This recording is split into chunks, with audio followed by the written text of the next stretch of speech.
اعوذ باللہ من الشیطان الرجیم بسم اللہ الرحمن الرحیم یا ایہا الذین آمنوا اے ایمان والو لا تخونوا اللہ والرسول اللہ تعالیٰ اور اس کے رسول علیہ السلام کے ساتھ خیانت نہ کرو وتخونوا اماناتکم اور آپس میں ایک دوسرے کی امانتوں میں خیانت نہ کرو وانتم تعلمون جبکہ تم جانتے ہو کہ یہ حرکت غلط ہے۔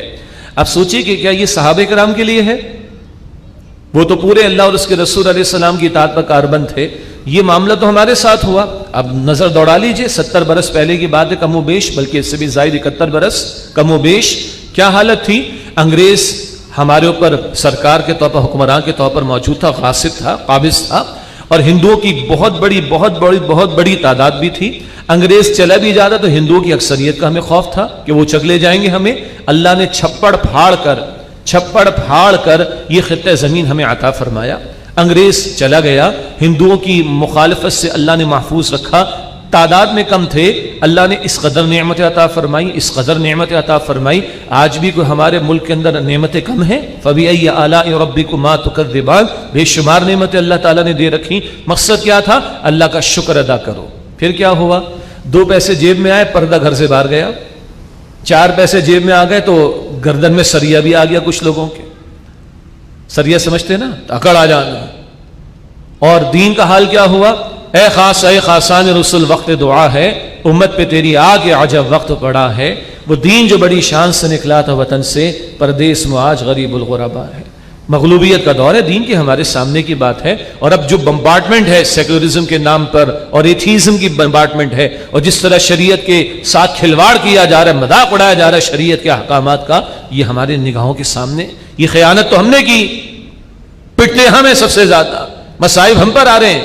تمام تر نعمتیں بھی اللہ کی ہیں، لیکن بہرحال مصائب بھی ہمارے ساتھ۔ کون اس کو جھٹلا سکتے، کون اس کا انکار کر سکتا ہے؟ معیشت کا بیڑا غرق ہو گیا ہے، اخلاقیات کا جنازہ نکل چکا ہے ہمارا۔ یہ ہماری کرتوتوں کے نتائج ہیں۔ مت خیانت کرو اللہ کے ساتھ اور اس کے رسول کے ساتھ، اور آپس کے معاملات میں خیانت کا معاملہ نہ کرو جبکہ تم جانتے ہو۔ اور سنیے، صحابہ نے تو اللہ اور اس کے رسول کی اطاعت کر ڈالی، صحابہ کرام نے تو اگلی آیت ان کے لیے نہیں ہمارے لیے ہے۔ وہ دنیا کی محبت کے فتنے سے بچے رہے، اللہ کی مدد ان کے شامل حال نہیں۔ اگلی آیت دیکھیے کیا ہے، وَاعْلَمُوا أَنَّمَا أَمْوَالُكُمْ وَأَوْلَادُكُمْ فِتْنَةٌ، اور جان لو کہ تمہارے مال اور تمہاری اولاد تمہارے لیے فتنہ آزمائش ہیں۔ انہی کی محبت میں ڈوب کر انسان اللہ اور اس کے رسول کے ساتھ خیانت کرتا ہے، انہی کی دنیا بنانے کے چکر میں اپنی آخرت کو برباد کر لیتا ہے، اسی مال کی محبت میں ڈوب کر مال کا بت بنا کر اس کی پوجا پاٹ کرتا ہے۔ بعض لوگوں کو یہ باتیں سخت لگتی ہیں کہ ہاں بھی کوئی زیادہ جذبات میں آ کے تم لوگ یہ باتیں کر جاتے ہو۔ اللہ کے رسول کی حدیث سنیں صلی اللہ علیہ وسلم، تعیس عبد الدینار و عبد الدرہم، بخاری کی روایت ہے، ہلاک ہو گیا درہم کا بندہ، دینار کا بندہ۔ بندہ کس کا بننا ہے؟ اللہ کا۔ یہ مال کا بندہ بنا ہوا ہے۔ کیا مطلب؟ وہ ہم تو مشہور ہو گئے تھے نا، یہ پاکستانی سب کچھ بیچ دیتے ہیں، یاد ہے جملہ؟ دہرانے کی ضرورت ہے، تلخ ہے بہت، تھپڑ ہے اس قوم کے چہرے کے اوپر، سب بیچ دیتے ہیں یہ لوگ۔ تو یہ ہمارا کردار ہے اجتماعی۔ آج اس مال کے چکر میں پڑ کر کس طرح کا غصب کا معاملہ کرتے ہیں، لوٹ مار کرتے ہیں، اپنے بھائیوں کا گلا کاٹتے ہیں، ہاں لوگوں کی جائیدادیں ہڑپ کر جاتے ہیں۔ اور اب تو کہتے ہیں کہ آپ 2-4 کروڑ کا فراڈ نہ کرو، پھنس جاؤ گے، آپ کرو اربوں کا کرو گے، کوئی نہیں پوچھے گا آپ کو۔ پھر کہتے ہیں کہ ہم وکیل نہیں کرتے، ہم جج کو خرید لیتے ہیں۔ یہ ہمارے سیاستدانوں کے جملے۔ کیا ہے یہ؟ مال کی محبت کا بت بنا کر اس کے اندر غرق ہو جانا اور اللہ اور اس کے رسول کے احکامات کو پامال کرنا۔ فرمایا آگے وَأَنَّ اللَّهَ عِندَهُ أَجْرٌ عَظِيمٌ، اور بے شک اللہ کے پاس اجر عظیم ہے۔ یہ ہے ایک تصویر ہماری اصلاً سابقہ طور پر، یعنی جب صحابہ کرام نے ہجرت فرمائی ان سے خطاب ہو رہا ہے اللہ کا شکر ادا کرنا، انہوں نے بھرپور ادا کیا۔ اور ہمارے لیے کیا ہے؟ زندہ کلام ہے۔ سورہ انبیاء کی آیت نمبر 10 کا حوالہ کئی مرتبہ آیا، فیہ ذکرکم، اس قرآن میں تمہارا ذکر ہے، تمہارے لیے رہنمائی موجود ہے۔ یہ ہماری البمز ہیں، ہماری تصویریں جو ہمارے سامنے آ رہی، بری لگے تو اصلاح کریں، اچھی لگے تو شکر ادا کریں۔ ہے تو کڑوی، سیدھی سی بات ہے تو یہ بات تلخ، ہمیں اس کے لیے تیار رہنا چاہیے۔ ہم بہت میٹھے لوگ ہو گئے ہیں، میٹھی باتیں سننے کے عادی ہو گئے، بس ہم ایک افطار ڈنر کرائیں اور جنت ہماری پکی ہو جائے۔ آج ہم لوگ معاف کیجئے گا، ہمیں اسی پہ بہلایا جا رہا ہے۔ انتہائی ادب سے بڑا سخت جملہ ہے یہ۔